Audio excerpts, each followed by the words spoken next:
The Davis Motor Inn stands beside the highway like a forgotten place, with worn walls, yellowed lights, and a dirty swimming pool no one has used in years. It is a cheap motel with a bad reputation, a place where people hide when they do not want to be seen. But on this night, the silence surrounding it is not normal. A patrol car stops outside one of the rooms. Officer Sam Blakely, young and still new to the Davis Police Department, steps out carefully. Something about the call he receives leaves a knot in his stomach. He walks to the door, enters, and freezes. Inside are two bodies. The scene is violent, messy, chaotic, with blood, overturned furniture, and clear signs that everything happened very fast. Sam takes a deep breath, steadies himself, and calls for backup. Minutes later, the place fills with activity. The CBI team arrives, and Teresa Lisbon takes charge immediately, ordering the scene secured and coordinating her people. Patrick Jane walks into the room without hurry, observing in silence, as if the horror affects him differently than everyone else. Van Pelt, Rigsby, and Cho move through the room, studying every detail carefully. They soon identify the victims. The woman is Patrice Madigan, young and attractive, with an apparently unstable life. The man is Joseph Purcell, her boyfriend, and his name causes an immediate reaction. Purcell is about to become the key witness in an important drug trafficking trial, the case of California versus Rick Karras, one of the Attorney General's favorite prosecutions. Virgil Minnelli calls and makes it clear that this case is a priority. Without Purcell's testimony, Rick Karras, a major figure in the methamphetamine business in Davis, walks free. Lisbon cannot hide her surprise when she learns that such an important witness has no police protection. Minnelli explains that responsibility belonged to the Davis Police Department, but Purcell disappeared weeks earlier, making everything far more complicated. While Lisbon listens, Jane moves around the room studying the disorder, though his attention settles on small details. On the floor, he notices an empty baby bottle that does not quite fit. Then he sees something else. In Patrice's hand are a set of car keys. Jane picks them up without saying a word and leaves the room. In the parking lot, he presses the remote, and a car answers with flashing lights. Jane walks over, opens the back door, and stands still. Inside is a baby girl, asleep and peaceful, completely unaware of what is happening around her. She is Patrice's daughter. Jane immediately calls social services, and the tone of the case changes. This is no longer only a double murder. A child has been left completely alone. The team meets with detectives from the Davis Police Department, Dale Blakely and Steve Priciato. The tension is obvious from the very beginning. Jane asks who the first officer at the scene was, and Dale confirms it was his son, Sam. The discomfort is impossible to miss. Arguments over jurisdiction begin quickly. Blakely makes it clear that they have spent years chasing Rick Karras and have no intention of stopping now. He says they will catch him, no matter the cost. Lisbon responds calmly, avoiding confrontation, and starts assigning tasks as if nothing could shake her balance. Van Pelt heads off to check the security cameras at a liquor store across from the motel. Jane, without softening his tone, asks how Purcell could disappear while under police protection. Lisbon tries to ease the tension by saying that sometimes things simply happen, but Priciato does not hide his contempt at the suggestion. Blakely calms him before the situation escalates. Lisbon offers another possibility. Maybe Patrice Madigan is the real target. She arrives at the room only minutes before the shooting, suggesting that someone is following her.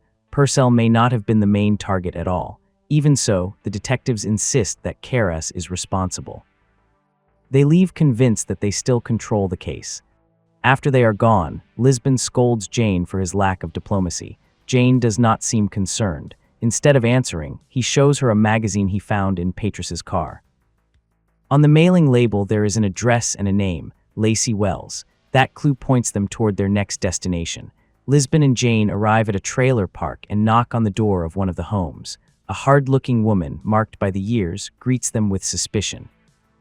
In her small kitchen, Lacey Wells confirms that Patrice and her daughter Kaylee have been living there for several months, ever since Joe Purcell was arrested.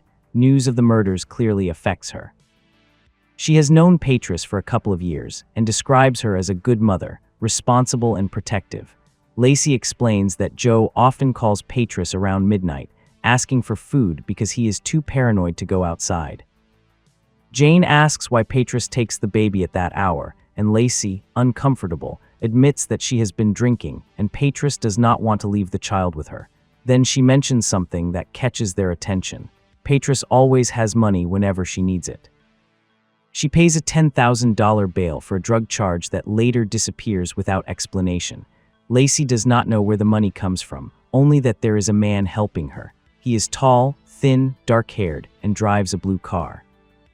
At that moment, Rigsby calls with information about Rick Karas's location. Lisbon orders an entry team prepared and authorizes notifying the Davis detectives.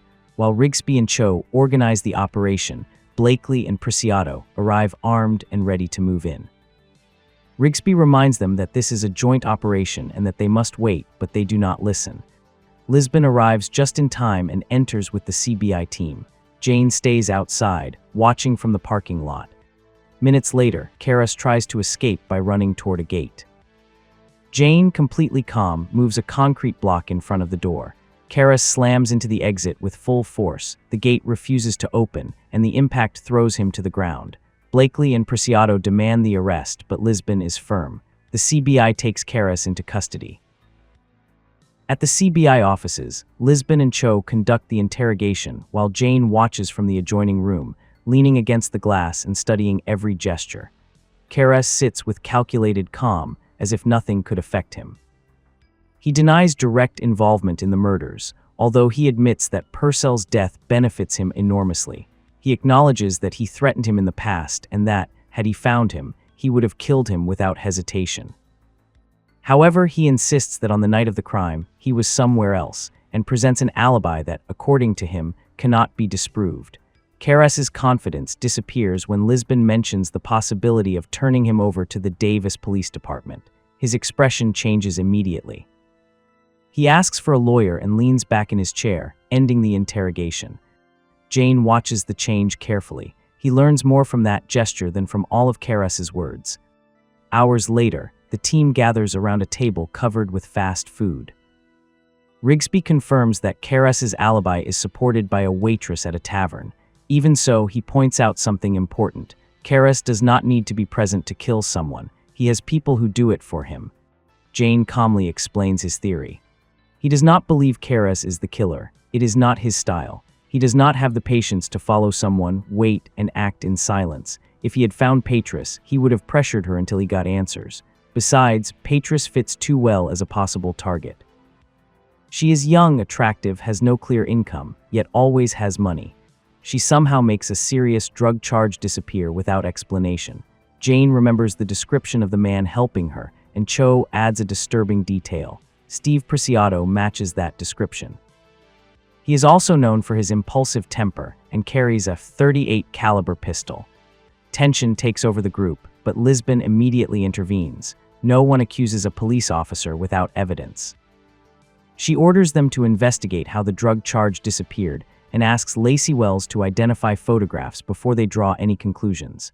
The result comes quickly. Lacey identifies Priciato without hesitation as the man who financially helps Patris. Lisbon, Rigsby, and Cho approach Priciato and Blakely to speak privately. Priciato reacts with hostility, feeling attacked. Lisbon tells him that a witness has identified him. After a tense moment, Priciato agrees to accompany them to the CBI. In the interrogation room, Lisbon sits across from Priciato. Patrick Jane enters shortly afterward carrying a plate and a sandwich. He greets him casually and shakes his hand, briefly holding his wrist. Priciato immediately pulls away, annoyed. Lisbon begins the interrogation. She tells him they know he gives money to Patris and that important evidence is disappearing from the drug case. Priciato denies it. Lisbon explains that they could launch a full investigation inside the department, something that would benefit no one. Then she suggests that he and Patris are having an intimate relationship, and that jealousy toward Joe could have driven him to act. Priciato firmly denies it. Jane offers him the rest of his sandwich. Priciato hesitates but accepts the plate. As he takes it, Jane touches his wrist again. Priciato pulls away once more, visibly disturbed. Lisbon asks where he was on the night of the murders. Priciato answers that he was sleeping on the couch at Dale Blakely's house. Lisbon asks for his gun so ballistics can examine it, and Priciato reluctantly hands it over. At that moment, Jane grabs his wrist for a third time. Priciato violently pulls away and threatens Jane, making it clear that he should never touch him again. When Priciato leaves the room, Jane explains that his pulse is fast and irregular, a clear sign that he is lying or hiding something. Even so, something does not fit. Lisbon decides to follow another lead. She will speak with Dale Blakely, while Jane goes to the Blakely home to talk with his wife, Catherine. Jane arrives at the Blakely home and knocks on the door. Sam answers and tries to stop him from entering, saying it is not a good time for his mother. Catherine appears behind him and, surprised, invites Jane inside. Jane asks to speak with her alone. Sam objects, but Catherine insists and tells him to leave them alone. Jane asks whether she can confirm Priciato's alibi, and Catherine says that he slept on her couch the night of the murders. Jane mentions that Priciato admits having a relationship with Patris.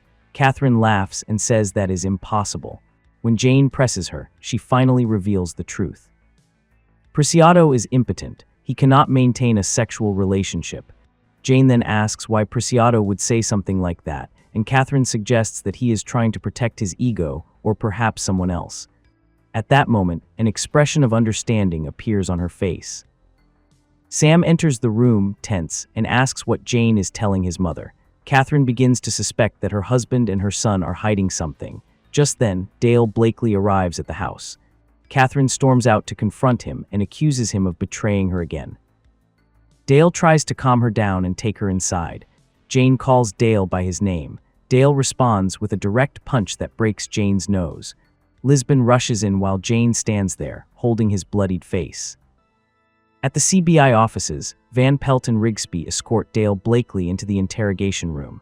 The atmosphere is tense. Virgil Manelli makes no effort to hide his displeasure. A veteran Davis detective involved in a homicide is a nightmare for the public image of every agency involved. Even so, Lisbon firmly defends the investigation. The facts cannot simply be ignored. Cho conducts the interrogation while Jane and Lisbon watch from the adjoining room. Blakely remains rigid and controlled. When Cho asks about his relationship with Patris Madigan, Blakely admits that he gives her financial help and insists that he is only trying to do the right thing. Cho goes further and asks where the money comes from, suggesting drugs. Blakely reacts immediately. He becomes furious, slams his hand on the table, and demands a lawyer. Soon after, Sam Blakely arrives at the CBI offices, upset and convinced that his father is the victim of an injustice. Jane watches him carefully and then tells him something unexpected. He assures Sam that they know his father did not commit the murders. The team shows Sam footage from a security camera across from the motel. In the video, Q-Tip, one of Karas's men, can be seen following Patris to the room. They explain that Q-Tip was ordered to kill Purcell, but arrived too late. When he enters, Purcell and Patris are already dead. However, he catches a glimpse of the real killer. The CBI makes a deal with Karas. If he can get Q-Tip to identify the killer, they will consider an agreement. They do not trust him, but they see an opportunity to set a trap. For it to work, they need to keep the Davis Police Department out of it. They ask Sam to delay any intervention. Sam agrees, convinced that this is how he protects his father. That night, the CBI team takes positions at the supposed meeting place. Everything is ready. While they wait, they feed Sam false information and make him believe that the team is running late and that Q-Tip is about to escape. Sam arrives at the location alone. He approaches the parked car and, without hesitation, fires through the driver's side window. The glass shatters. At that moment, Sam realizes there is no real person in the seat, only a dummy. He understands that he has fallen into a trap. The CBI agents emerge from their positions and arrest him. Sam does not resist. The weight of what he has just done crushes him immediately. Back at the offices, Sam refuses to talk. The team explains that the security video was edited to provoke his reaction. Finally, Cho brings Dale Blakely into the interrogation room. The father looks at his son with a mixture of pain and exhaustion and asks him to tell the truth. Sam breaks down crying and confesses. He explains that he suspects his father is having a relationship with Patris and, disappointed by what he sees as hypocrisy, goes to the motel intending to catch him in the act. When he enters the room, he finds Purcell and Patris. Purcell reacts by pulling a gun and begins firing. Sam returns fire. In the chaos, he accidentally kills both of them. Panicking, he flees the scene. Minutes later, dispatch sends him back as the first officer. Dale, devastated, then reveals the truth. Patris is not his lover. She is his illegitimate daughter. Her mother, sick and close to death, called him years earlier to tell him. Dale tried to help her in secret, saying nothing to his wife because he did not want to destroy his family. Days later, at the Blakely home, the atmosphere is bleak. Dale and Catherine continue with their lives as best they can, haunted by guilt, loss, and a truth that came too late. Someone knocks on the door. Catherine hesitates but opens it. Standing in front of her is Patrick Jane, holding little Kaylee in his arms. Jane smiles gently and places the baby in her arms. He tells them that they are her grandparents and that Kaylee has no one else in the world. Catherine and Dale look at each other, stunned. Without saying a word, they embrace the little girl. Jane quietly walks away, hoping that this innocent life can repair, at least in some small way, everything that has been broken. If you enjoyed this episode, don't stop here. Head over to my channel and check out the complete playlist of The Mentalist, with every episode organized in order from beginning to end.